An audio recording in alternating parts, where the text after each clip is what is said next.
Comment l'ONU peut bloquer la mise en place de notre gouvernement? Mais alors, en le disant, Joël, qui est un fervent soutien de Tshisekedi, veut par ricochet dire que Tshisekedi est aliéné par la communauté internationale.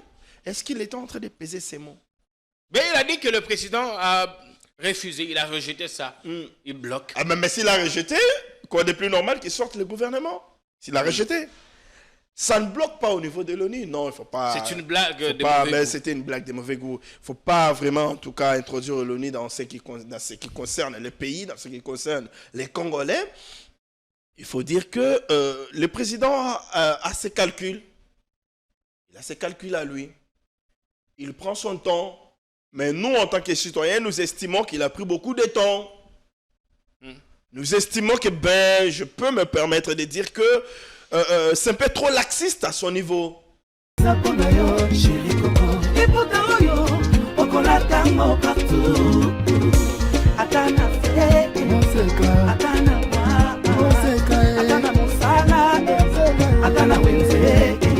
3.5, 4.5 ou 5.5 $, le wax de Maman Moseka vous rend inoubliable. Merci de nous contacter.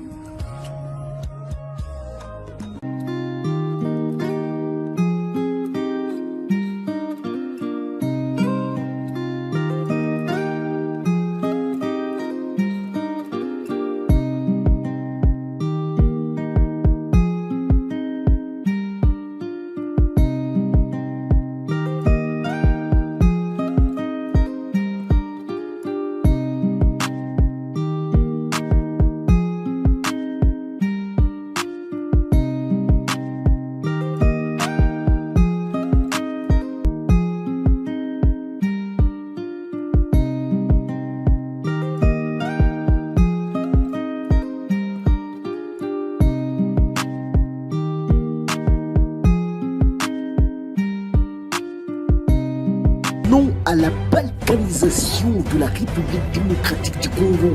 Le Congo restera un et indivisible.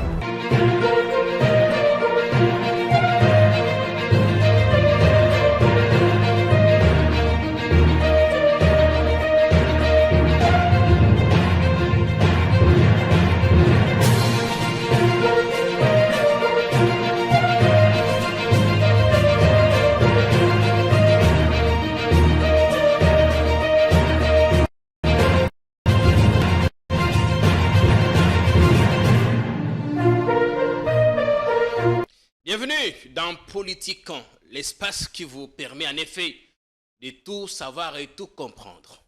Certains d'entre vous qui nous ont découvert récemment regrettent de ne pas nous avoir découvert un peu plus tôt. Évidemment, vous ne vous êtes pas trompé d'adresse, vous êtes sur le bon canal. Parce qu'en effet, chaque fois que vous avez toujours voulu donner ce qu'il y a de mieux à vos oreilles, vous avez toujours su faire le bon choix en vous connectant à l'un des meilleurs canaux. On n'a pas la prétention de dire ici que nous sommes l'unique canal d'info. Enfin, nous sommes l'un des canaux. Beaucoup de choses, beaucoup. La rue commence à gronder. L'impatience gagne du terrain, y compris au sein de l'union sacrée. Il y a 48 heures, quelques médias ont révélé qu'une autorité morale, un membre du présidium, bloquait la mise en place du gouvernement. Une info qui s'est répandue comme une traînée de poudre. Avoir quelques indices, l'on savait bien comprendre de qui il s'agissait. On va voir quelques éléments. D'abord avec Ndeko Simon Isako. Bienvenue sur notre plateau. Merci Jean-Pierre Kayembe, merci de l'invitation, merci aussi à ceux qui nous suivent. Un réel plaisir de revenir après une semaine, à moins que je me trompe. 2 semaines, pratiquement. Pratiquement 2 semaines. Alors ce qui est important, c'est que l'opinion comprend que vous essayez de changer votre narratif en écoutant davantage ce que dit la population. Non, attendez. Je n'ai pas changé de narratif. Je n'écoute pas davantage ce que dit la population. Parce qu'en les disant comme ça, vous me faites passer pour quelqu'un qui n'écoutait pas ce que disait la population. Oui, à un certain moment. Et quelqu'un qui, à un certain moment, n'était pas en harmonie avec la population. Non. Simplement, j'essaye... On vous sentait déconnecté des réalités. Genre, aux arbres vivants, on a ma patate quelque part dans les nuages. Du tout. Et maintenant, vous redescendez un peu sur terre. Je n'étais pas déconnecté de la réalité. Je suis toujours sur terre. J'ai mes 2 pieds sur terre en tout cas. Je vis avec la réalité chaque jour. Mais seulement, je ne suis pas en train d'apprécier certains aspects des choses. Face à cela, je me dis que je suis un tout petit peu révolté. Oui. C'est pas que j'ai changé de narratif, non. Dire que je n'applaudis pas ça, dire que ça ne se fait pas bien, ça ne veut pas dire qu'on a changé de narratif. Parce qu'avant c'était oui. Non. Le président a raison. Depuis là, on vous sent en train de nuancer. Bien évidemment. C'est ça la différence entre moi, entre nous et les autres. Ça veut dire que quand le président a raison, on sait dire clairement qu'il a raison. Quand il n'a pas raison, quand il ne fait pas bien les choses, on sait dire que mais là, monsieur le président, vous n'avez pas raison. Vous ne faites pas bien les choses. Améliorez, parce que les choses ont pris la mauvaise direction. Mais c'est ça la différence entre nous, entre moi et les autres. C'est ça, bien évidemment. Les autres, eux, sont restés, comme disait Patrick Local, Bazaï Local, la carte mémoire. Carte mémoire, Batie Banzembo. Bato batana kisasa bayebi ceux koza koleka na victoire partout ezana yelo komoko yembaka batie musique kuna tozoteka ba carte mémoire ba téléphone ça déverrouiller za banini on a enregistré je sais que ceux-là le plus grand nombre de ceux qui généralement nous les appelons les robots communicants le plus grand nombre de ceux-là il s'est trouvé au moins au FCC de Joseph Kabila. À l'Union sacrée, en tout cas, j'en vois pas trop. On sent aujourd'hui beaucoup, depuis le 2e mandat, on sent que Batebele va commis causement liberté. Les gens commencent à se déchaîner, à dire des vérités. Non, la liberté... Ce qui n'était pas le cas au premier mandat. La liberté d'opinion, la liberté d'expression, nous avons eu cela depuis 2019. Depuis janvier 2019. Ce n'est pas le débat qu'on va faire parce que dans ce pays... C'est pas ça les débats, mais c'est l'aspect des choses que vous avez soulevé. Dans ce pays, il a existé ce que Kissan Bossembe appelait hier les journalistes engagés. Ils avaient une liberté incroyable. Ils disaient beaucoup de choses à la télévision et n'étaient jamais inquiétés. Ce n'est pas notre débat. Vous savez pourquoi on avait cette catégorie de journalistes engagés? Oui. Parce qu'ils estimaient qu'à un certain moment, on bloquait tout. On voulait pas que les gens s'expriment. Il n'y avait pas une certaine liberté d'expression, une liberté d'opinion. Ils avaient pourtant la liberté de s'exprimer. C'est pourquoi combien on fait la prison? Non. Combien on fait la prison? Parce que vous posez la question. Parce qu'ils étaient révoltés et qu'ils voulaient à tout prix s'exprimer, faire entendre au moins la voix de cette catégorie de la population. Combien on fait la prison? Ce n'est pas notre sujet. Mais si vous voulez bien, parce que l'émission Zalipen a caractère pédagogique. Dans les lots de ces journalistes engagés, on en avait arrêté 2. Daniel Safou d'abord. Daniel arrêté sur base, il y a conflit moko ezalaki na Congo central. Bakanga ye na Congo central, batia ye na prison à Kamolaï. Conflit entre le gouverneur de l'époque, le feu Mbadou, Jacques, et le ministre sortant, il y a droits humains. Pouela, Albert Fabrice. Rien à voir avec le pouvoir. Tout comme Mike Moukébaï, nous le réitérons toute notre sympathie, mais en son temps, c'est le frère du cardinal qui porte plainte. Makamwa, un journaliste engagé, Salaka en 2015, 16, 17. Soké Zalaka, Lelonde Malok et Tondaki. Mais là n'est pas notre problème. Le problème est dans ce que nous sentons. Combien aujourd'hui s'expriment librement sans pour autant être inquiétés? Le confrère John Lungira, il vit au Canada parce qu'il critique certaines choses qui se font ici.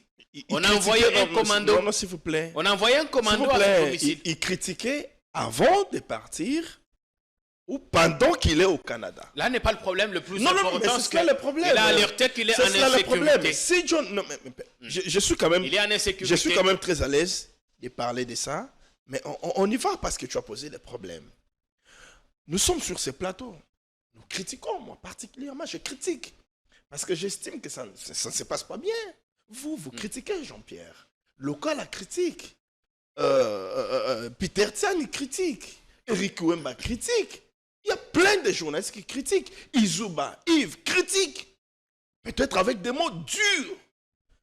Comment eux qui sont à Kinshasa, ils ne sont pas inquiétés? Et comment quelqu'un qui est à l'étranger, au Canada, peut être inquiété? Je ne pense pas que ça ait un sens. Parlons d'autres sujets, évitons de parler de ça. Parce que si nous voulons creuser, si nous voulons entrer au fond, nous trouverons que c'est vide. Mais peu importe les considérations des uns et des autres, l'information c'est que un commando a fait une descente punitive. Ça s'est fait au domicile familial de notre confrère John Lungila. Sa mère, sa sœur qui y vivent ont été braquées. Et le commando a passé un message, dites à votre frère qu'on les tient à l'œil. Ça, c'est un fait.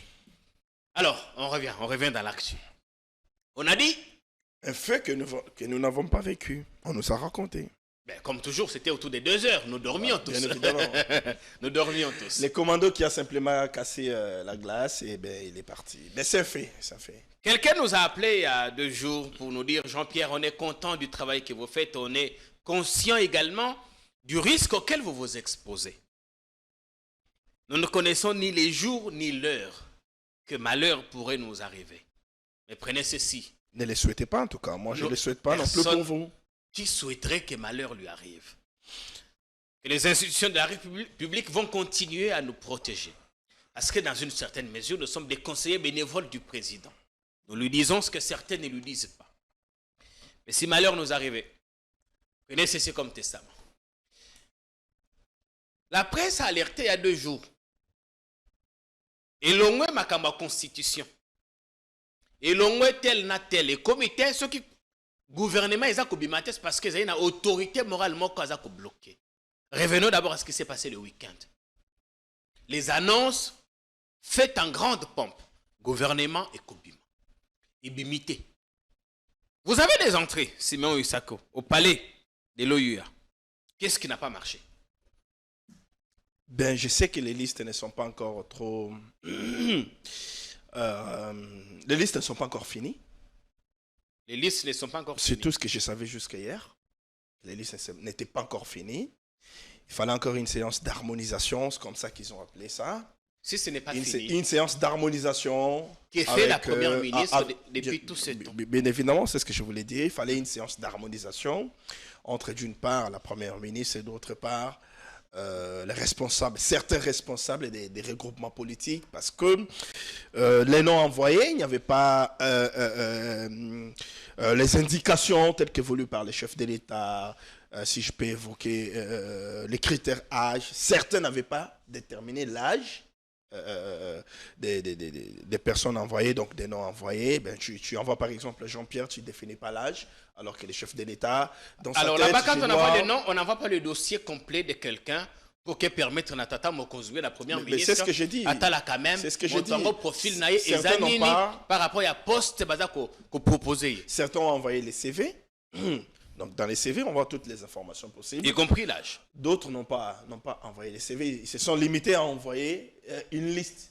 Voilà. Avec des noms. Mais maintenant. Et quelqu'un m'a fait rire. Ben, les chefs s'est même posé la question. Mais si je peux me permettre quand même de nommer par exemple par tel nom et que je réalise que c'est quelqu'un qui a peut-être 17 ans ou 18 ans, vous voyez ce que ça va faire.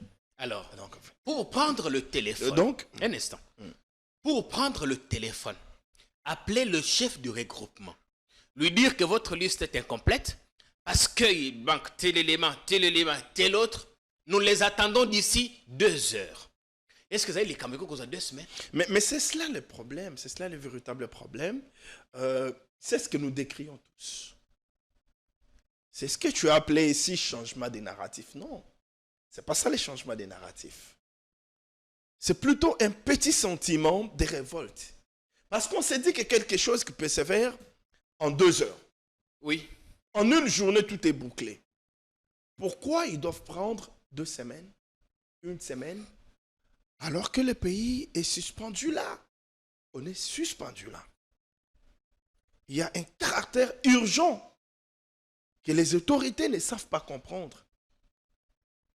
Que la première ministre et le chef de l'État peut-être ne savent pas comprendre. Ben, je me dis, peut-être qu'ils se disent, ben, même si nous publions le gouvernement aujourd'hui, l'Assemblée n'est pas encore prête pour investir ce gouvernement.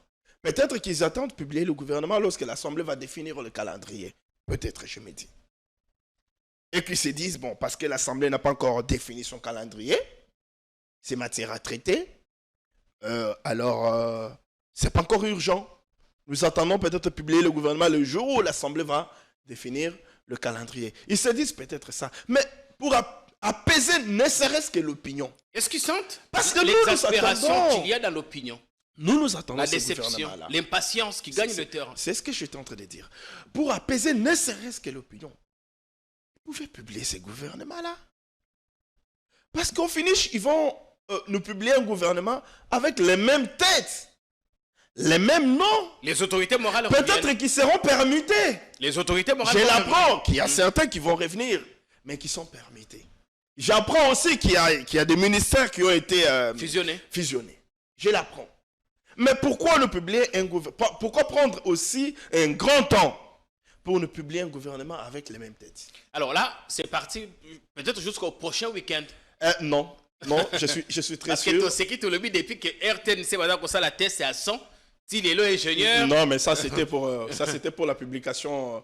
On s'amusait. Mais une certaine presse. Je ne suis pas sûr. Attendez, je vous relance. Je ne suis pas sûr qu'on va arriver au week-end sans pour autant qu'on ait le gouvernement. Bon, on verra bien. L'un de ces quatre, je peux même dire que... une certaine presse a annoncé qu'il y avait une autorité morale qui bloquait particulièrement la sortie du gouvernement. En ce moment, les coups bas viennent de partout. Il est possible que certains en profitent pour salir l'image, la réputation de quelqu'un. Mais au regard des indices donnés, en tant que fin limier, on s'est fait une idée sur la personne incriminée. Les connaissez-vous? Connaissez-vous cette personne? Non, je ne connais pas. Je n'ai pas une idée. Et savez-vous de qui? Enfin, êtes-vous au courant de cette info d'une certaine autorité morale qui bloquerait? Ben, en tout cas, je n'ai pas d'idée. Je ne connais pas une seule autorité morale, à ma connaissance, qui bloque le gouvernement. Mais néanmoins, je sais. Je sais qu'il y a des noms que le président n'avait pas appréciés. Aussi parce qu'il n'y avait pas trop de précisions, trop de détails par rapport aux noms. Et que le président avait renvoyé les listes pour que tout ce temps, ces listes soient, avec la première ministre, soient revues. Moussalani Nassalaki, tout ce temps qu'elle consulte, s'il y a des éléments qui manquent, et que ce soit le président qui découvre ça. Vous savez que c'est le président qui décide en dernier ressort. Ça veut dire que la première ministre peut faire passer. Vous vous mettez d'accord avec l'autorité morale, avec les responsables du regroupement. Ça passe à votre niveau.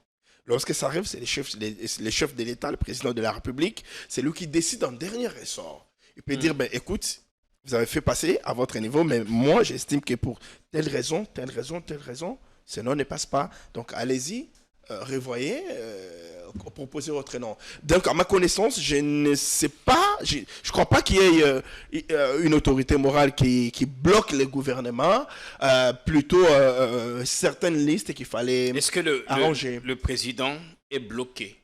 Est-il pris en otage? Et c'est un des comment que Joël Kitengalobi, les Cambouezali qui ont bloqué sorti à gouvernement, ils allaient ONU. ONU.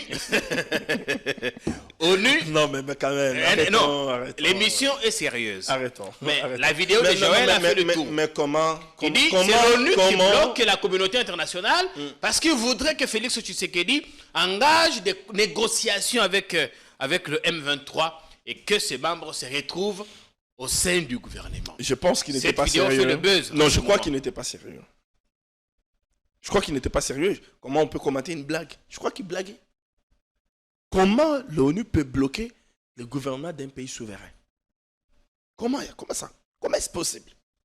C'est notre gouvernement. Notre gouvernement, nous Congolais.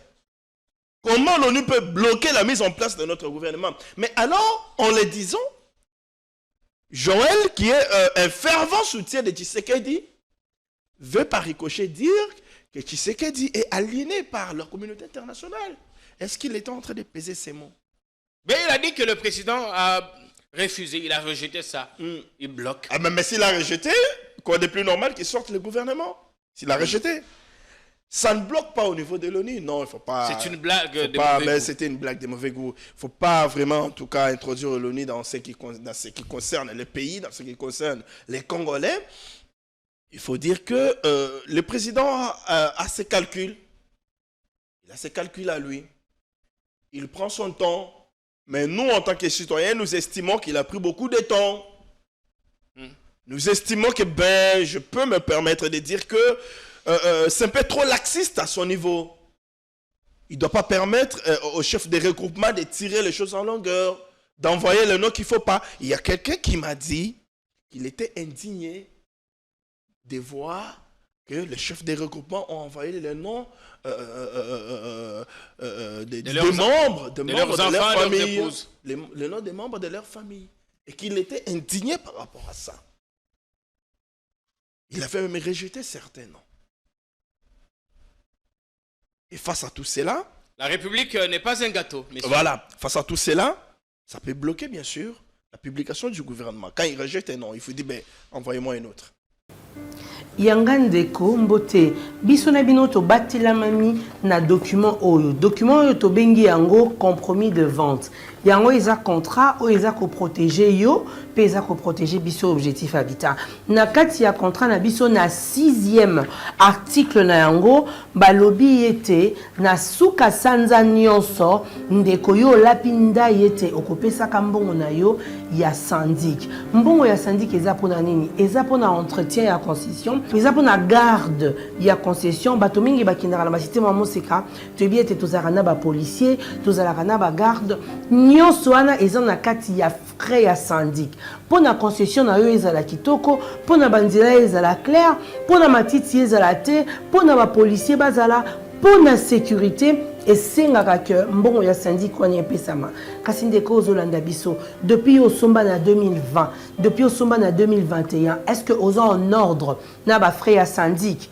toyebi te frais ya syndic ezalaka $20 le mois pe $240 l'année yango sika objectif habitat ebeleli na baacquéreur na nyonso mutu nyonso ayebi ki asomba na cité mama mosika oyo aza en ordre na bapaiement nyonso oyo esi asilisa oyo aza kocontinue na niongo to mpe oyo aza kutu deja na mikanda oyo asalaki mutation à partir ya lundi mutu akozala en ordre te na frais ya syndic akozala lisusu na accès na basite mama mosika te to préciser à partir ya lundi accès epekisami na ndeko nyonso aza en ordre te na 6e article ya compromis de vente na biso akozala lisusu na accès na kati ya cité mama mosika te tokopesa bato ba badge tokopesa bato ba document oyo ekozala ekopesa yo autorisation ya kokende na kati ya cité ya kolakisa ba policier ya kolakisa ba garde po te ba mona que yo za en ordre pe ozala na kati ya accès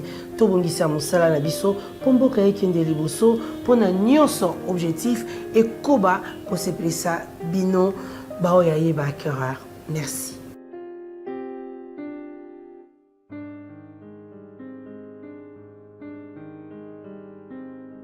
Objectif Habitat, votre objectif.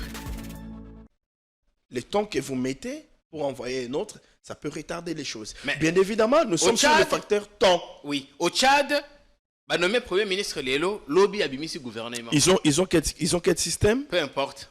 Si. Parce que ce qui bloque aujourd'hui, c'est pas le fameux système présidentiel. C'est juste la gloutonnerie. Non, c'est juste la gloutonnerie. Non, ce n'est pas le système présidentiel. Nous, c'est semi. Oui, c'est ce que j'ai dit. Bien sûr. Semi-présidentiel ou semi-parlementaire. Au Sénégal, c'est quel système?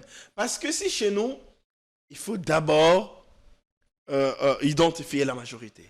Le Premier ministre est issu de la majorité. Est-ce qu'on a besoin... Il faut qu'il y ait un gouvernement pour investir le gouvernement. Est-ce qu'on a besoin... un parlement pour investir le gouvernement. On peut identifier la majorité en 2 jours.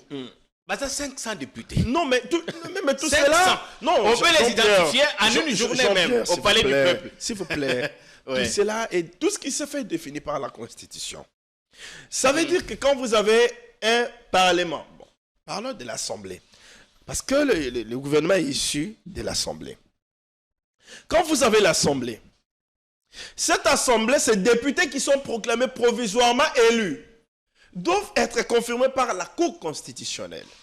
Vous n'avez pas un gouvernement lorsque la Cour constitutionnelle n'a pas encore défini qui est élu ou pas. Parce que quand vous vous mettez à former un gouvernement sur base des résultats provisoires de la CENI, eh bien, tout peut être changé par les résultats définitifs qui seront envoyés par la Cour constitutionnelle. Ça prend du temps. Dans tous les cas, la Cour ne changera pas sans députés. Ça, bien sûr, la Cour a changé. La Cour a changé. Pas plus de 100 députés. La Cour a changé, mais ça a au moins impacté dans les quotas de chacun des regroupements ou chacun des partis politiques. À ce sujet, d'ailleurs. Donc, il ne fallait pas y aller précipitamment. Il fallait quand même attendre, voir comment les choses se sont dessinées, qui a quoi, pour enfin définir qui aura quoi dans le gouvernement. Et là, c'est pas ce qu'elle dit. Là, c'est la Constitution. C'est pourquoi, à un moment donné, il avait dit, c'est la Constitution qui bloquait. Mais ce verrou-là a été levé. Parce qu'il y a bien évidemment, il y a plusieurs jours de cela, que la Cour avait tranché. Il fallait évoluer, il fallait donc publier les gouvernements. Une information. D'abord, après les contentieux électoraux, voici comment se présentent les principales forces politiques. Contrairement à ce que certains ont pu dire. UDPS avec sa mosaïque, il a 155 députés. Sama et son regroupement, il a 47 députés. Du coup, UDPS, c'est pas 150 155. Donc, ils ont 15 ministères et un vice-ministère. Et Sama Lukonde a commis deuxième force de la majorité parlementaire. Il n'est pas suivi de Vital Kamerhe ni de Modeste Bahati. S'il vous plaît. Sama Lukonde, deuxième force, ça veut dire que DAB, c'est ça? Oui, son regroupement. Je ne connais pas le nom parce que Maramango Isaïk. Troisième force politique est commis Tony Kankou. Il a 35 députés. Et Vital Kamerhe vient à la 4e position avec 34 députés. J'apprends qu'il prend les mines, Tony Kankou, le ministère des mines. Nase, Boba Kisasikoyo, Pepe Mbosso. Ah, Pepe, on a dit qu'il n'avait que 5 députés. Non, c'est faux. Il avait 2 listes aux élections. Sama lui en avait 3. Vous comprenez dans quel pays nous sommes. Pepe, il a 30 députés. Alors, du coup, vous qui défendez le président, prenez-vous quand même le temps à jauger température et opinion. Vous roulez à Kinshasa, vous voyez tout ce qu'il y a. Est-ce qu'on peut dire qu'aujourd'hui, le peuple congolais a une sengo? Il y a Moussala, gouvernement naïe. Il y a Moussala, président naïe, Apona qui a payé son 2e mandat à Zakosala. Déjà, il faut dire que on est en train de perdre les temps. On a déjà perdu pratiquement bientôt 6 mois. On va perdre 6 mois. Oui. Je peux me permettre de dire qu'on pourra même perdre 10 mois ou 8 mois. Parce que si nous avons le gouvernement cette semaine, nous l'aurons cette semaine. On a le gouvernement cette semaine. Le gouvernement sera investi au mois de juin. Lorsque le gouvernement est investi au mois de juin, il faut qu'il y ait un séminaire. Oui, c'est généralement 2-3 jours. Il faut qu'il y ait un séminaire. Retraite, Mboué la Lodge, retraite par Hôtel du Fleuve, retraite par-ci par-là. Après les séminaires, bon, bien évidemment, il y aura des remises et reprises. Ça peut prendre une semaine. Et là, nous serons au mois de juillet. Les ministres vont se mettre à former leurs équipes. Le temps est comme ça, là-bas, 100 jours, Nabango, et nous tout serons, ça. Nous comprendre serons certaines choses. Comme le ministre avait dit que lui, il a dû suivre une formation accélérée de... C'était 6 semaines ou quelque chose pour mieux comprendre d'abord son secteur. Les ministres vont se mettre à former leurs équipes. On sera jusqu'à nous serons au mois d'août. Le chef de l'État lui-même doit revoir son cabinet. Alors, on a perdu l'année. Ça veut dire qu'on peut perdre l'année. On a perdu l'année. Donc, si le chef de l'État ne s'élève pas, nous allons perdre une année. Non, c'est déjà perdu. Enfin, on est à la moitié, à la première moitié. Il y a une manière de faire, d'accélérer les choses, de se dire, ben non, nous ne devons pas perdre une année. Allons-y comme ça, évoluons comme ça pour qu'on ne perde plus les 6 mois qui restent. Si nous évoluons avec la même allure, les mêmes rythmes, nous allons perdre une année. Et une année perdue pour un mandat, un dernier mandat. Un dernier. Donc, tu sais qu'il n'aura que 3 bonnes années pour travailler. Une année perdue, c'est beaucoup. C'est beaucoup. Donc, en réalité, tu sais qu'il n'aura que 2 ans pour travailler. 2 ans. Parce que les 2 dernières années, il doit préparer les élections. On sera déjà dans la guerre de Dauphinat. Voilà, il doit préparer les élections. En réalité, tu sais qu'il n'a plus que 2 ans pour travailler. 2 ans et demi. Il n'a plus que 2 ans et demi pour travailler. Et il ne donne pas l'impression d'aller vite. S'il ne donne pas l'impression d'aller vite, ça veut dire que il est en train de préparer son échec. Je ne dis pas qu'il a échoué. Il prépare son échec. Je ne dis pas qu'il a échoué. S'il ne nous donne pas l'impression d'aller vite, ça veut dire qu'il est en train de préparer alors son échec. Mais je suis persuadé, au fond de moi, je suis convaincu qu'il sera plus rigoureux qu'il ne l'a jamais été pour ce gouvernement. Bien, il sera très regardant. On allait voir la rigueur, il sera dans la plus composition déjà, bien la sûr. célérité, tout bien ça. sûr, Ça, bien on sûr, l'a pas mais vu. tu penses que ça traîne pourquoi? Au-delà du fait qu'il y a des noms qui sont... Mais le fait qu'il rejette les noms, qu'il n'accepte pas ça, qu'il dit non, pas ça. Mais c'est cela la rigueur. C'est cela la rigueur. Et cette rigueur-là va se faire sentir davantage lorsque l'équipe sera mise en place. Je suis persuadé au fond de moi qu'il sera trop rigoureux, trop regardant. On attend. Pour cette nouvelle équipe. On est impatient. Mais il doit accélérer les choses parce qu'il risque de perdre une année. Il n'a que 3 ans pour travailler. Les 2 dernières années de son mandat, il va préparer les élections. Donc, pour 3 ans, pour quelqu'un qui n'a que 3 ans, tu perds 6 mois ou tu perds une année, il te reste 2 ans pour travailler, eh bien, nous n'allons pas sentir l'impact du travail, l'impact de ton bilan. Les bilans, on ne va pas sentir l'impact. Et qu'est-ce qu'il va préparer pour son dauphin? Est-ce que si on ne sent pas l'impact de son bilan, les Congolais vont accepter le projet de la révision de la Constitution qu'il est en train de vouloir porter, que le gouvernement va porter, ou qui sera porté par certains parlementaires?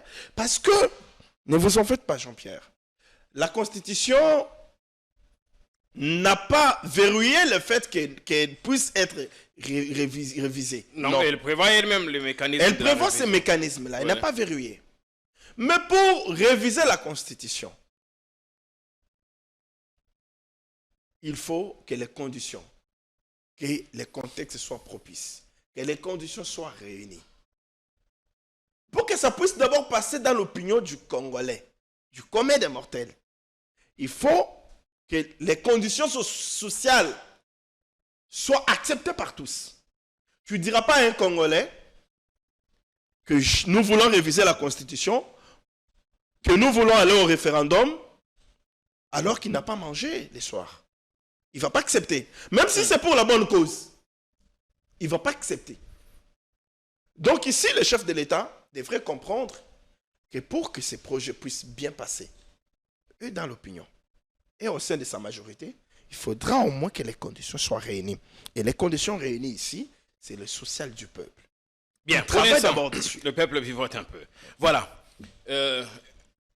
Est-ce qu'on a les dernières infos? Il y a enquête sur la tentative de déstabilisation des institutions.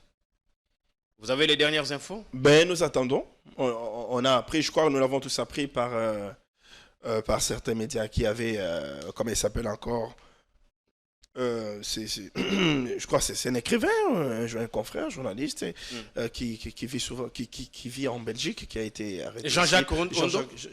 C'est Jean-Jacques qui travaille dans le domaine de la sécurité. Est-ce que c'est Jean-Jacques? Je crois bien. Quelqu'un dans ce sens. On dit qu'il est porté disparu. Ben oui. Je n'ai pas trop de nouvelles. Je ne sais pas si les enquêtes sont en cours. Je ne sais pas. Je sais pas en tout cas les nouvelles après cette tentative de déstabilisation des institutions. Après cette tentative d'assassinat d'assassinat de Vital Kamere. Je n'ai pas trop de nouvelles. Il y a des gens qui ont annoncé aujourd'hui une marche. Il s'appelle les fous de Vital Kamere. Les fous de Vital. Ils veulent marcher pour lui apporter leur soutien et dénoncer la tentative d'assassinat. C'est de leur droit, parce que il y a des questions à se poser encore sur cette tentative de déstabilisation des institutions de l'État. Coup d'État, oui, mais est-ce que c'était vraiment un coup d'État? Est-ce qu'un coup d'État, c'est un député qu'on peut viser? Est-ce qu'un coup d'État, on peut se replier au palais de la nation? Un coup d'État, c'est le ministre de la Défense qu'on vise. Un coup d'État, c'est la première ministre qui n'est pas en fonction qu'on vise. Ça, c'est des éléments qu'on connaît. Il y a des questions à se poser.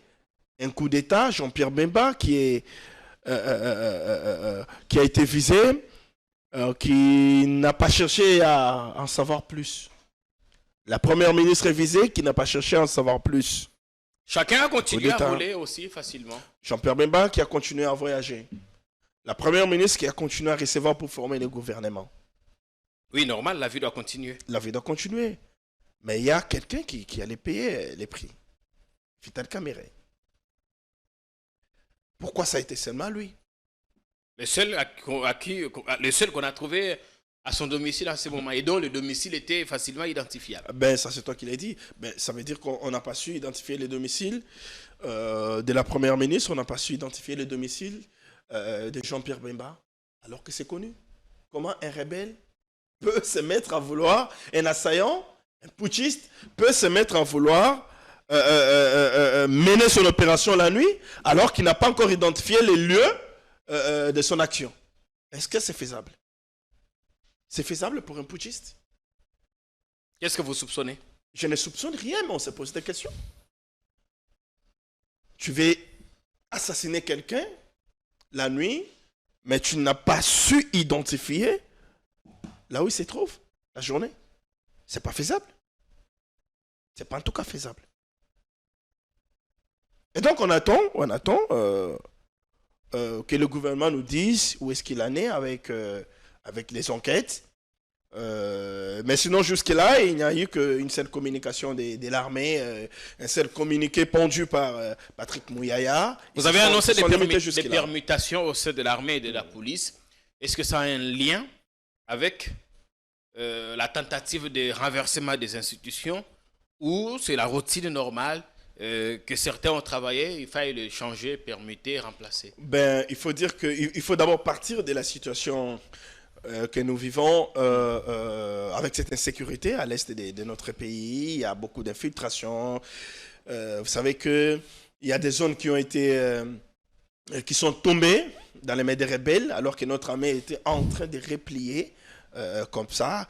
Ces actes-là d'infiltration qu'on a dénoncés, le ministre, le VPM de l'Intérieur lui-même l'a dit, il a dénoncé sur Radio Okapi, il a dit que le pays est infiltré pratiquement à tous les niveaux, dans toutes les institutions. Il est là, il ne suffit pas qu'il continue à dénoncer. Ça veut dire qu'au regard... Il est à la tête des services, il doit nous trouver ces infiltrés. Au regard de ces infiltrations, c'est normal que le chef de l'État se dise à un moment donné, ben, écoutez, je dois chambouler quand même les choses, je dois permettre et je dois limoger certains, je dois permettre les autres. Donc, il y a eu tentative de déstabilisation des institutions. On a vu les choses... Comment se sont déroulés? Les assaillants sont venus, ils sont entrés, ils se sont installés sur Kinshasa, ils ont très facilement pris le palais de la Nation, ils sont allés chez Vital Kamere, ils se sont battus, les secours est venu plusieurs heures. Après, ben, il y a des questions à se poser. Ben, lorsque le commandant suprême s'est dit, ben, écoutez, je dois refaire les choses, c'est normal. Ben, c'est la routine. Mais aussi, c'est lié à des situations que nous avons enregistrées ces derniers temps. Est-ce que le Conseil d'État s'est prononcé dans l'affaire Jean Bakomito, le gouvernorat du Haut-Ouélé? Ben, le Conseil d'État ne s'est pas encore prononcé. Nous attendons la décision. Mais c'est comme tu l'avais écrit un jour, même les diables là où il est, en enfer, il sait que Jean Bakomito a été élu. Régulièrement, il a eu 11 voix contre 9 pour son principal challenger. Donc, il a été élu. C'était une élection transparente, il n'y a pas crédible, débat, apaisée. Il n'y a pas débat. Je ne vois pas pourquoi on va aller chercher son invalidation au Conseil d'État, déjà qu'il a été confirmé par la Cour d'appel au niveau des ICIRO. Ben, je crois que le Conseil d'État ne va faire que la même chose. Il va débouter ces challengers ou son challenger qui sont au niveau du Conseil d'État. Là, il n'y a pas en tout cas débat. Ceux qui veulent s'évertuer à vouloir... Va-t-on chercher à vouloir manipuler, c'est le verbe que j'ai cherché. Ceux qui s'évertuent à vouloir manipuler les juges du Conseil d'État, en tout cas, je pense que tous seront déboutés face aux faits. Parce qu'aujourd'hui, le fait, il est irréversible. Le fait, il ne peut pas être changé. Le fait, c'est que Bakomito a été régulièrement élu. Oui, Jean Bakomito. Là-bas, à Isiro, la population attend le décollage de cette province qui a longtemps sombré. Il est temps. Une province très riche. Oui, là-bas. Avec un sous-sol extrêmement Dès lors. riche. Et donc, il faudra qu'il y ait quelqu'un, des compétents, intelligents, et manager, dévoués à la cause de ces dirigés pour que la province puisse décoller. On a eu Nanga qui a été là, peut-être qu'il s'est servi des richesses de la province, mais qui n'a pas servi la province. Et donc, si nous avons quelqu'un qui veut servir la province, il faut quand même lui donner cette chance-là qu'il puisse servir la province. Nous ne trouvons pas pourquoi. Il faut en tout cas aller chercher des causes qui ne tiennent pas pour vouloir mettre des conques à jambes, vouloir dire, voilà, j'ai suivi quelqu'un d'autre qui disait qu'il était le neveu des Nanga. Où est-ce qu'il est écrit que lorsque vous êtes neveu des Nanga, vous ne pouvez pas servir votre pays, vous ne pouvez pas servir votre province. Là, ce n'est pas les débats. Ce n'est pas les débats. Évidemment, oui, c'est un faux débat. C'est un faux débat, en tout cas. Merci bien, Siméon, d'être venu. Comment se porte VK après cette tentative d'assassinat? Il a pris ses quartiers au palais du peuple. Beaucoup disent que on l'attend au tournant. Lui qui aime bien faire le showman, va-t-il nous surprendre désagréablement? Va-t-il se comporter en vice-président? Parce que là, c'est officiel, il a la qualité des deuxième personnalités de la République. On finit par là. Bon, d'abord, je dois souligner que je ne suis pas le porte-parole de Vital Kamerhe. Vous avez une proximité. Non plus, je ne suis pas proche de Vital Kamerhe. Mais il faut dire que je l'ai totalement appuyé pour qu'il soit président de l'Assemblée nationale. Par ma plume, mes interventions à la télévision, à la radio et un peu partout. Je l'ai appuyé, mais je ne suis pas non. Qu'est-ce qui vous a convaincu? Pourquoi l'avez-vous soutenu? J'ai mesuré, j'ai étudié, j'ai examiné les candidats. J'ai vu les candidats qu'il y avait. J'ai vu, d'une part, Bahati, je me suis dit, il a déjà fait son temps au Sénat, il a été président du Sénat, on peut donner la chance à Kamerhe. J'ai vu de l'autre part Mbosso qui venait de finir un mandat à l'Assemblée. Je me suis dit, nous pouvons donner la chance à Vital Kamerhe, même s'il ne venait pas à nous de voter. Donc je l'appuyais, je poussais les députés à voter pour lui. Et puis je me disais que par reconnaissance, c'est quelqu'un qui a cru en Tshisekedi, alors que beaucoup ne croyaient pas en Tshisekedi. C'est quelqu'un qui avait revu ses ambitions en faveur de Tshisekedi, au profit de Tshisekedi, alors que les autres voulaient être président de la République, alors que les autres soutenaient Shadari. Je me disais que par reconnaissance, ne serait-ce que par respect à l'histoire, il méritait ce poste-là. Dieu l'a voulu aujourd'hui, Dieu a décidé, il est président de l'Assemblée nationale. On dit bravo à lui, félicitations. Nous lui donnons encore cette chance-là de bien faire les choses. Nous sommes confiants qu'il va bien faire les choses. Il va bien faire les choses, ça veut dire, lui-même l'a dit, les députés auront cette liberté de s'exprimer. bien sûr, la liberté de s'exprimer pour que le peuple puisse retrouver son compte. Merci bien, c'est bien. La liberté de s'exprimer pour qu'on puisse voter les lois en faveur du peuple. Parce qu'ici, il faut placer le peuple au centre de l'action, au centre de tout ce qui s'est fait. Et quand il voudra toucher à la Constitution, nous lui opposerons ses propres vidéos. Non, non, s'il te plaît, s'il te plaît. On aurait fait la même chose. L'émission va finir, mais je ne sais pas si on peut nous donner la Constitution. Je vis la Constitution là. Je vais lire une disposition de la Constitution. Parce que là, en disant cela, c'est comme si tu veux dire à Vital Kamerhe, mais attention, Vital Kamerhe, il faut t'opposer à la Constitution, il faut t'opposer à Félix Tshisekedi, il faut t'opposer à certains Hier, députés. il a dit des choses. Ce qu'il a dit hier lui sera opposé aujourd'hui. Qu'est-ce qu'il a dit? Hier, il était contre toute révision de la Constitution. Pas même le changement, toute révision de la Constitution. Ses vidéos, ses propres vidéos, ses propres dires lui seront opposés. Je crois que l'émission est finie très rapidement. Si vous ne trouvez pas la disposition, on peut la retrouver la prochaine fois. Je suis en train de trouver la disposition. Mais là, comme je disais, la Constitution elle-même prévoit les mécanismes. C'est depuis longtemps, même quand ils étaient contre, la Constitution prévoyait des mécanismes de sa révision. Donc ça veut dire que ne pas vouloir à une certaine catégorie des Congolais de réfléchir, de dire que voilà, nous voulons pour telle cause réviser la Constitution. Pourquoi hier on n'a pas voulu pour les autres? Réviser la Constitution, c'est violer aussi cette même Constitution. Alors hier, Kamerhe et Félix Tshisekedi ont violé la Constitution parce qu'ils étaient contre toute idée de révision. Je ne connais pas la position de Vital Kamerhe. Non, il a des vidéos. Il a des vidéos. Par rapport, non, je dis et Félix Tshisekedi. Je dis ceci. Je ne connais pas la position de Vital Kamerhe par rapport à ça.